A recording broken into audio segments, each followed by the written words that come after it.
അസ്സലാമു അലൈക്കും വറഹ്മത്തുള്ളാഹി തആല വബറകാത്തു. നൂറ് പോയതിനു ശേഷം ദിൽഷാദിൻ്റെ ഉമ്മാക്ക് വല്ലാത്തൊരു മൂഡ് ഓഫ് ആയിരുന്നു.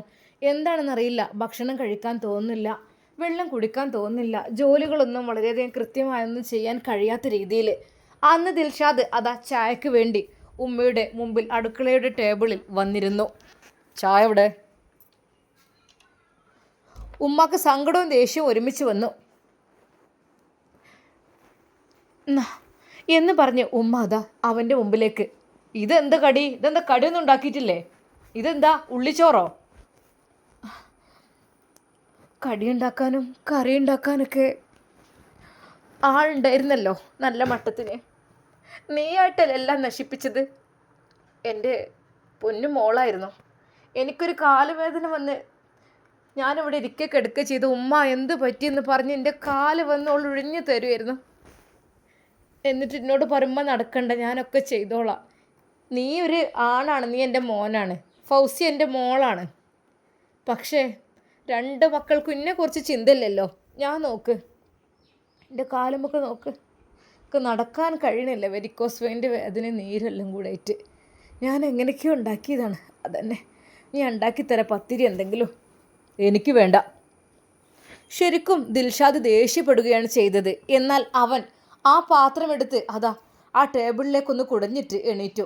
അതേ, എനിക്ക് വേണ്ട, ഞാൻ ചായക്ക് പുറത്ത് പോയി കഴിച്ചോളാം. അല്ല പിന്നെ എന്നും പറഞ്ഞുകൊണ്ട് ദിൽഷാദ് ഉമ്മയെ വേദനിപ്പിച്ച് പുറത്തേക്ക് ഇറങ്ങി. പഠിച്ചോനെ, അതെ, എനിക്കൊരു പെൺകുട്ടി ഇവിടെ ഉണ്ടാകുക എന്ന് വെച്ചാൽ വല്ലാത്ത ഉപകാരം തന്നെ. ഒരു മോളുണ്ടല്ലോ, ഫൗസിയ എന്നുള്ള പേരുള്ളേ. പഠിച്ചോനെ, അവൾ ഇവിടെ നിന്ന് എന്തെങ്കിലും 4 നേരം തിന്നാൻ വരാമെന്നല്ലാതെ ഒരു കാര്യത്തിന് ഓളെ കിട്ടൂല. ഇപ്പോൾ കണ്ടില്ലേ, നൂറ പോയപ്പോൾ എൻ്റെ ഒരു ബുദ്ധിമുട്ട് കണ്ടില്ലേ. ഉമ്മ പതുക്കെ എഴുന്നേറ്റു. അവൻ വാരി വലിച്ചിട്ട് ആ വറ്റെല്ലാം പെറുക്കിയെടുത്ത് കണ്ണീരോടെ അതാ അവർ എങ്ങനെയൊക്കെയോ അടുക്കളയിലേക്ക് നടന്നു. അവർക്ക് നടക്കാൻ കഴിയുന്നില്ലായിരുന്നു. ആകപ്പാടെ കാല് നീട്ടിയിരുന്നാലും പറ്റൂരല്ലോ. ഇവിടെ 2 മക്കളുണ്ടല്ലോ, ഒരു ഉപകാരവും ഇല്ലാത്ത. ശരിക്കും അതാ നൂറയുടെ അമ്മായിയുമ്മയായ ആ ഉമ്മ പാവം ഉമ്മയുടെ സ്നേഹമാണ് നൽകിയത്. അവൾ എന്ത് ചെയ്യണം, എന്ത് ചെയ്യുന്നുണ്ടാവും പാവം. റബ്ബേ, വീട്ടുകാരൻ നമ്മളെ ഉപദ്രവിക്കാൻ ഞാൻ മതിയായിരുന്നു. എന്താ ഇപ്പോൾ ഓള് ചെയ്ത തെറ്റ്? എനിക്ക് ഓള് ചെയ്തത് തെറ്റായിട്ടൊന്നും തോന്നിയിട്ടില്ല. മനസ്സിൻ്റെ വേദനയും വിഷമം ഒരാളോട് പങ്കുവെച്ചു എന്നുള്ളത് എനിക്കൊരു തെറ്റായിട്ട് തോന്നിയിട്ടില്ല. ഓൻ തന്നെ ഉണ്ടാക്കി വരുത്തിയതല്ലേ. എന്നാൽ കുറച്ച് കഴിഞ്ഞപ്പോൾ അതാ ദിൽഷാദ് വന്നു, വയറ് നിറച്ച് ചായയും കടിയൊക്കെ കുടിച്ച്. എന്താ, ഹോസ്പിറ്റലിൽ പോകണോ എന്ന് പറഞ്ഞു അവൻ ഉമ്മയോട്. വേണ്ട, ഹോസ്പിറ്റലിൽ പോയാൽ കാലിൻ്റെ വേദനയല്ലേ മാറുള്ളൂ, മനസ്സിൻ്റെ വേദന മാറുള്ളൂ. നിങ്ങൾക്ക് എന്താ വേണ്ടത്? ഓള് പോയപ്പോൾ തന്നെ എനിക്കൊരു സമാധാനം. എടാ, എനിക്ക് 3-4 നേരം അവൾ വെച്ചുണ്ടാക്കി ഈ വീട്ടിലത്തെ ജോലികളെല്ലാം അവൾ ചെയ്ത്, അടിച്ചു വാരലും തുടക്കലും കഴുകലും മോറലും എല്ലാം അയൺ ചെയ്യലും ഒക്കെ അവനവൻ്റെ സ്ഥാനത്ത് കൊണ്ടുവെക്കലും ഒക്കെ അവൾ ചെയ്തിരുന്നു. ഇപ്പം നീയായിട്ടൊക്കെ നശിപ്പിച്ചു. എവിടെ എൻ്റെ ഷർട്ട്? ഞാൻ കുറേ നേരം നോക്കുന്നു. അതേടാ, ഒക്കെ അവിടെ ഉണ്ടാകും. എനിക്കൊന്നും ചെയ്യാൻ കഴിഞ്ഞിട്ടില്ല. കരുതി കൂട്ടി തന്നെ കാട്ടിക്കൂട്ടിയതല്ലേ. അല്ലെങ്കിൽ ഇപ്പോൾ ഒരു തെറ്റൊക്കെ ഇത്രയും ആൾക്കാർ മുന്നിലിട്ട് എന്തിനാ ഓളം നാണം കെടുത്തിയത്? ആരോടൊക്കെ ഈ പറഞ്ഞത്? എൻ്റെ കൂട്ടുകാരോട്, ഓളമ്മാനും ബാപ്പാനും വിളിച്ച അത് എന്തെങ്കിലും തെറ്റ് ചെയ്ത് അതിനേക്കാളും വലിയ തെറ്റ് ചെയ്യണ എത്രയോ പെണ്ണുങ്ങളുണ്ട്. ഇതൊരു ഫോണിലൊരു മെസ്സേജ് അങ്ങോട്ടും കൂടെ അയച്ചു എന്നുള്ളതൊന്ന് പറഞ്ഞ് മനസ്സിലാക്കേണ്ട കേസല്ലേ ഉള്ളൂ. ഇതിപ്പോൾ എല്ലാവരും വിളിച്ചിങ്ങനെ ഫ്ലാഷ് ആക്കേണ്ട ആവശ്യമുണ്ടോ? എന്തിനു വേണ്ടിയായിരുന്നടാ അങ്ങനെയൊക്കെ ചെയ്തത്? നിങ്ങളൊന്ന് മിണ്ടാതെക്കുവോ? ഏത് സമയവും നൂറാ നൂറാ നൂറാ.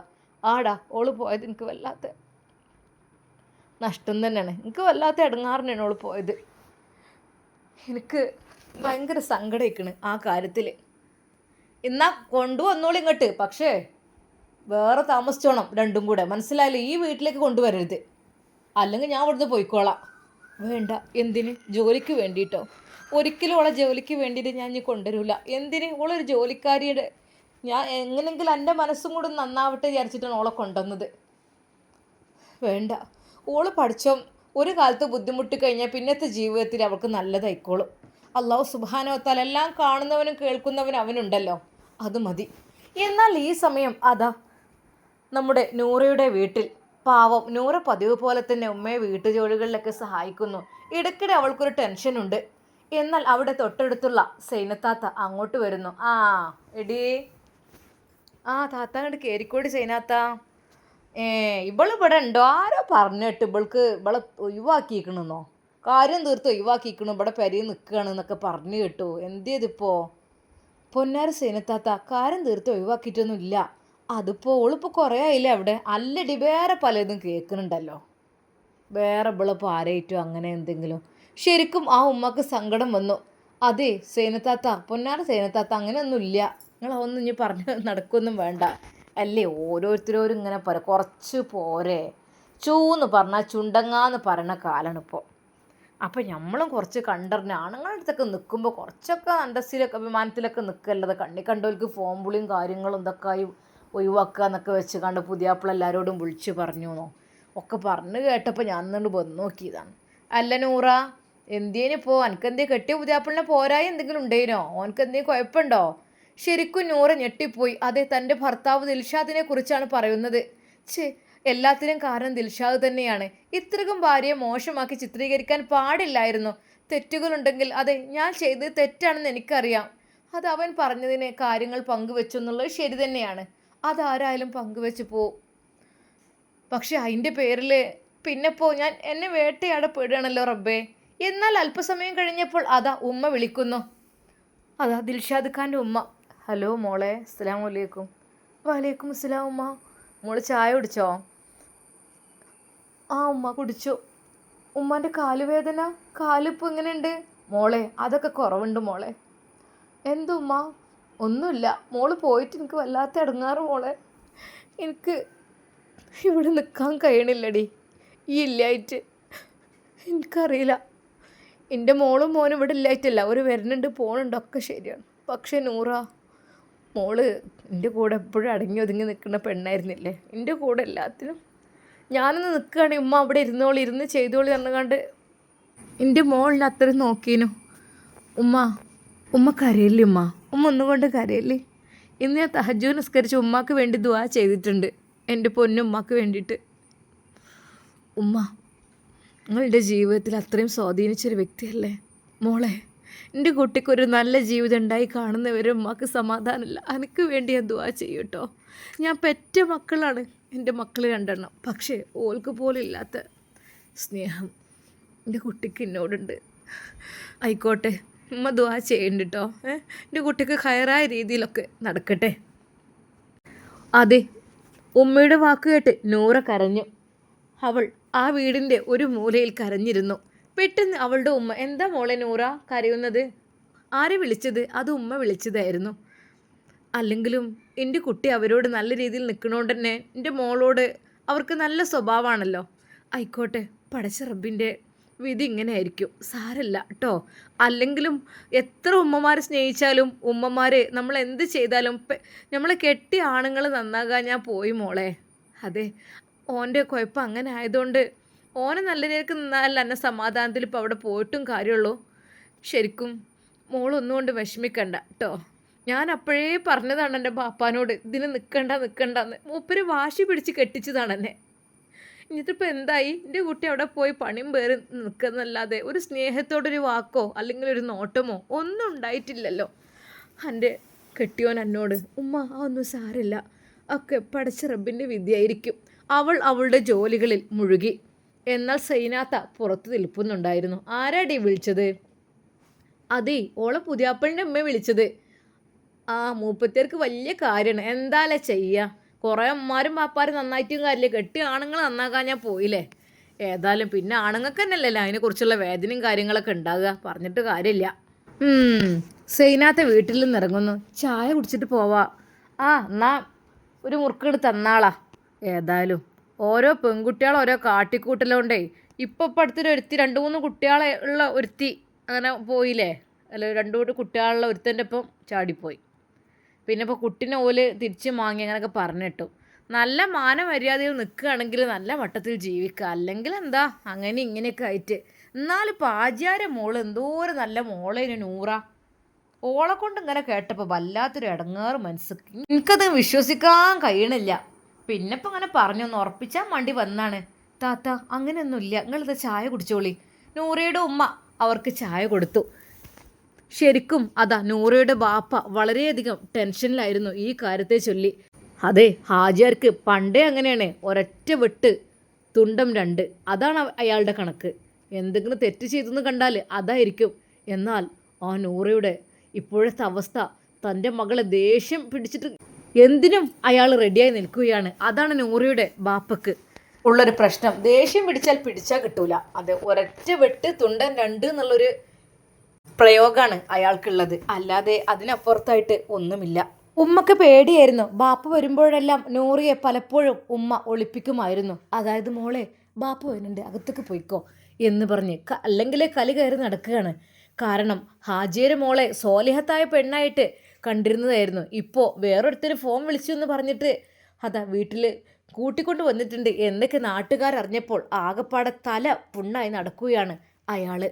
എന്നാൽ ഈ സമയം അതാ ഉമ്മ, അതായത് ദിൽഷാദിൻ്റെ ഉമ്മ ഷെഫീഖിനെ അന്നും വിളിക്കുന്നു. മോനെ ഷെഫീഖേ, മോൻ എനിക്ക് മോള് പോയിൻ്റെ ശേഷം വല്ലാത്ത ഇടങ്ങാറ്. അതിനെന്താ ഉമ്മ, ദിൽഷാദിൻ്റെ കയ്യിൽ നിന്ന് രക്ഷപ്പെട്ടില്ലേ? അതന്നെയല്ലേ നല്ലത്. ദിൽഷാദ് ഉണ്ടായിരുന്നെങ്കിൽ എപ്പോഴും അവൾ ഇടങ്ങാറാക്കല്ലേ? അതന്നെ നല്ലത്. അവൾ അവളുടെ വീട്ടിൽ ജീവിച്ചോട്ടെ, അതായിരിക്കും നല്ലത്. മോനെ അതൊന്നുമല്ല, ഞാൻ എൻ്റെ മനസ്സിൽ വിചാരിച്ചൊരു കാര്യമുണ്ട്. നീ അവൾക്ക് ഫോൺ വിളിച്ചാൽ അല്ലെങ്കിൽ മെസ്സേജ് അയച്ചാൽ അവനെ ഒന്ന് പോയി കാണും. നിനക്കറിയുന്നതല്ലേ? അതേ ഉമ്മ, എനിക്കറിയാം. അവൻ്റെ വീട്ടിലൊന്ന് പോയിട്ട് കാര്യങ്ങളൊന്ന് പറയും. കാരണം ആ കുട്ടിയുടെ ഭാവി ജീവിതം ഒരിക്കലും നഷ്ടപ്പെടാൻ പാടില്ല. പിന്നെ ഡിപ്രഷനൊക്കെ ആയിക്കഴിഞ്ഞാലേ അവളുടെ ഭാവി ജീവിതം ആകെപ്പാടെ ടെൻഷനിലാകും. ഉമ്മ അത് ഒന്നുകൂടി ആലോചിച്ചിട്ട് ഞാൻ ചെയ്തോളാം. ഉമ്മ ദിൽഷാദിനോട് ഒന്നുകൂടി ചോദിക്കണോ? ഇനി അവളെ നീ മൊഴി ചൊല്ലുകയാണോ അതോ തിരിച്ചെടുക്കുകയാണോ ചെയ്യുന്നുള്ളത്? എനിക്ക് ദിൽഷാദിൻ്റെ കൂടെ പാർപ്പിക്കാനും ഇഷ്ടമല്ല. ഓന് അത്തരത്തിൽ ഒരാളാണ്. പിന്നെ ഇനിയും ആ പെണ്ണിൻ്റെ ഭാവജീവിതം വെറുതെ ഇല്ലാതാക്കണോ? എന്നാൽ ഈ സമയം അതാ ദിൽഷാദിൻ്റെ കൂട്ടുകാർ, എന്തിനാടാ ഈ കയ്യിൽ കിട്ടിയൊരു മുത്തിനെ വെറുതെ നീ തട്ടിത്തെറിപ്പിച്ച്? എന്ത് കാര്യത്തിന്? അവൾ എന്തെങ്കിലും തെറ്റ് ചെയ്തേക്കണേയും കുഴപ്പമില്ല. എന്തിനു വേണ്ടിയിട്ടാടാ? നിനക്ക് ആ കല്യാണം കഴിഞ്ഞ ഉടനെ തന്നെ അവളോട് ദേഷ്യമാണ്. എടാ നല്ലൊരു ലോട്ടറിയാണ് നീ തള്ളി പറഞ്ഞത്. ഒന്നുമില്ലെങ്കിൽ ഓളെ ബാപ്പാക്ക് എത്ര സ്വത്ത് മുതലുണ്ട്. നല്ല പണക്കാർ, നല്ല തങ്കം പോലത്തെ പെൺകുട്ടി. ഇനി അങ്ങനത്തെ എവിടുന്ന് കിട്ടും? ഇനി ഇജ്ജ് കല്യാണം കഴിക്കുകയാണെങ്കിലും സ്ത്രീധനം പൊന്നൊക്കെ അങ്ങോട്ട് നല്ല വാങ്ങിക്കൊടുക്കാന്നല്ലാതെ ഇങ്ങോട്ട് കിട്ടുന്നുള്ളൊരു പ്രതീക്ഷയും വേണ്ട. മനസ്സിലായല്ലോ? ദിൽഷാദിനെ അവൻ്റെ കൂട്ടുകാർ ഓരോന്ന് പറയുന്നു. എന്താടാ നീ നഷ്ടപ്പെടുത്തി അല്ലേ? അങ്ങനെ നഷ്ടപ്പെടുത്താൻ പാടില്ലായിരുന്നോ? എന്താണ് എനിക്ക്? എന്തിൻ്റെ കേടാണ്? അല്ല ഇനി ഇന്നിപ്പോൾ ശരിയാണ്, ഇനി നീ വേറെ കല്യാണം കഴിച്ചൊന്ന് കൂട്ടിക്കോ. എങ്ങനത്തെ ഏതോ ഒന്നും പറയാൻ പറ്റൂലല്ലോ. നീ ഇത്രക്കും ഒരു വിഡ്ഢിയായി പോയല്ലോ. ശരിക്കും അതാ ദിൽഷാദിന് കൂട്ടുകാരുടെ വാക്കുകൾ കേട്ടപ്പോൾ എന്തൊക്കെയോ തോന്നുന്നുണ്ട്. എന്നാൽ അന്ന് ചോറിന് വേണ്ടി ഉച്ചക്ക് അവൻ വീട്ടിലേക്ക് വന്നു. ഉമ്മ ചോറ് വിളമ്പി കൊടുത്തു എന്നല്ലാതെ അവനോട് മിണ്ടിയില്ല. എന്താ എന്നോടത്ര ദേഷ്യം? ഒന്നുമില്ലേ, എന്താ ചെയ്യാ? ഓരോരുത്തരുടെ കണ്ണീര് കുടിപ്പിച്ചിട്ട് എന്ത് കിട്ടാനാ എനിക്ക് എന്നോടൊന്നും പറയാനില്ല. ഉമ്മ നിങ്ങളെന്തിനും ഇങ്ങനെ ദേഷ്യപ്പെടണം എന്നോട്? ഞാനെന്താ ചെയ്തത്? സ്വാഭാവികമായിട്ടൊരു പെണ്ണ് അങ്ങനെ തെറ്റ് ചെയ്യുമ്പോൾ ഓളിൻ്റെ ഭാര്യയല്ലേ, എനിക്ക് അതിൻ്റെ ദേഷ്യവും കാര്യങ്ങളൊക്കെ ഉണ്ടാവൂലേ? എടാ ദിൽഷാദേ, ഇനി അതിനെക്കുറിച്ച് ഒന്നും പറയണ്ട. എൻ്റെ ഭാര്യയായിട്ട് ഇതുവരെ ഒരിക്കലെങ്കിലും അവളോട് നല്ല രീതിയിലൊരു വാക്കേ പറഞ്ഞേക്കണോ? അത് ഞാൻ എൻ്റെ അപ്പോഴത്തെ ദേഷ്യത്തിന് അങ്ങനെയൊക്കെ പറഞ്ഞതാണ്. എന്താടാ ഇപ്പം എൻ്റെ സ്വഭാവത്തിൽ കുറച്ച് മാറ്റം കാണുന്നുണ്ടല്ലോ? എന്താ പറ്റിയത്? ഈ ഒന്നുമില്ല ഉമ്മ. എന്തിനും ഉമ്മ ഇവർ നമുക്ക് ഹോസ്പിറ്റലിൽ പോവാം. കാലുവേദന ഉണ്ടോ? ഞാൻ സഹായിക്കണം ഉമ്മാനെ. വേണ്ട, ഒന്നും വേണ്ട. കുറേ ഇടങ്ങാറായിക്കണം ആ കുട്ടിൻ്റെ വേദന എൻ്റെ മനസ്സിൽ. ഞാൻ ഇനി എന്താ വേണ്ടത്? ഒന്നും വേണ്ടടാ, ഒന്നും വേണ്ട. അവിടെ മൊഴിയല്ലേ കളയുക. ഉമ്മ എനിക്ക് എൻ്റെ മനസ്സ് അങ്ങനെയൊക്കെയായിരുന്നു. ഞാൻ എന്താ അവളെ തിരിച്ചു കൊണ്ടുവരണോ? ശരിക്കും അതാ അവൻ്റെ വാക്ക് കേട്ട് ഉമ്മ ഞെട്ടി. എന്തിന്? ഓടിട്ട് ഇവിടെ ഇറങ്ങാറാക്കാനാണോ? ഇടങ്ങാറൊന്നും ആക്കാനല്ല. ഉമ്മാക്ക് അങ്ങനെ ഒരു ഇഷ്ടമാണെങ്കിൽ ഞാൻ കൊണ്ടുവരാം. എനിക്ക് വേണ്ടി കൊണ്ടുവരണ്ട. ഇവിടെ വീട്ടിലത്തെ ജോലി എടുക്കാൻ വേണ്ടിയിട്ട് നിനക്ക് വേണമെങ്കിൽ മാത്രം കൊണ്ടുവന്നാൽ മതി. അല്ലാതെ ഒരിക്കൽ പോലും നീ എനിക്ക് വേണ്ടി കൊണ്ടുവരൊന്നും വേണ്ട. എന്താ ഉമ്മ നിങ്ങൾ ഇങ്ങനെയൊക്കെ പറയണത്? നിങ്ങൾ കുറച്ചൊക്കെ എൻ്റെ അപ്പോഴത്തെ സിറ്റുവേഷനിൽ ഞാൻ അങ്ങനെയൊക്കെ ഓരോന്ന് ചെയ്യുന്നതാണ്. ഇനിയിപ്പോൾ എന്തിനാടാ വരുന്നത്?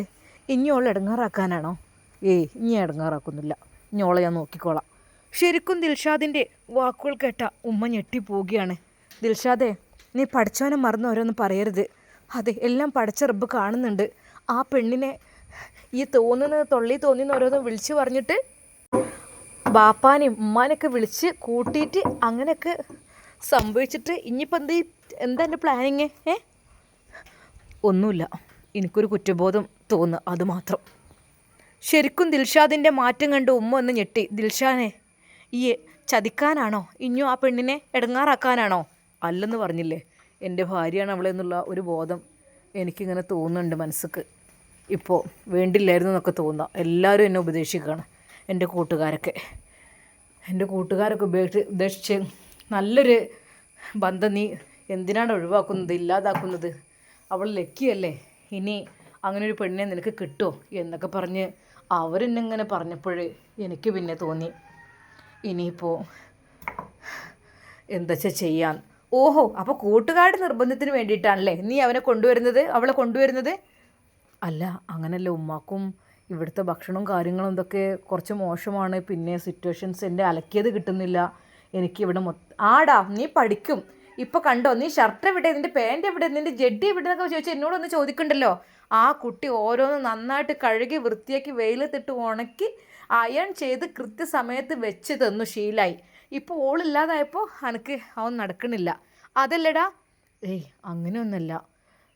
പിന്നെന്താ, നീ ഭക്ഷണമൊക്കെ എന്തെങ്കിലും എനിക്ക് ഉണ്ടാക്കാൻ കഴിയാഞ്ഞാൽ ആ പാത്രം തട്ടിത്തെറിപ്പിച്ച് പോവുക, എന്തൊക്കെ നീ ചെയ്യും? സത്യം പറഞ്ഞ ദിൽഷാദിൻ്റെ മനസ്സ് മാറിയോ? അതെ, നൂറിയെ അവൻ ഇനി സ്നേഹിക്കുമോ? നൂറിയെ അവൻ കൂട്ടിക്കൊണ്ടുവരുമോ? എന്താണ് എൻ്റെ പ്രിയപ്പെട്ട കൂട്ടുകാരുടെ അഭിപ്രായം? ഇൻഷാ അല്ലാഹ് നമുക്കിതിൻ്റെ ബാക്കി ഭാഗം കാത്തിരുന്ന് കാണാം. ഒരു പക്ഷേ ദിൽഷാദിൻ്റെ മനസ്സ് മാറി നന്നായി അവൻ നല്ലൊരു ജീവിതത്തിലേക്ക് പ്രവേശിക്കുകയാണോ? അതോ അവൻ്റെ മനസ്സിൽ വേറെ വല്ല പ്ലാനിങ്ങും ഉണ്ടാകുമോ? നമുക്ക് കാത്തിരുന്ന് കാണാം. അതുവരേക്കും എല്ലാവർക്കും അസ്സലാമു അലൈക്കും വറഹ്മത്തുള്ളാഹി തആല വബറകാതുഹു.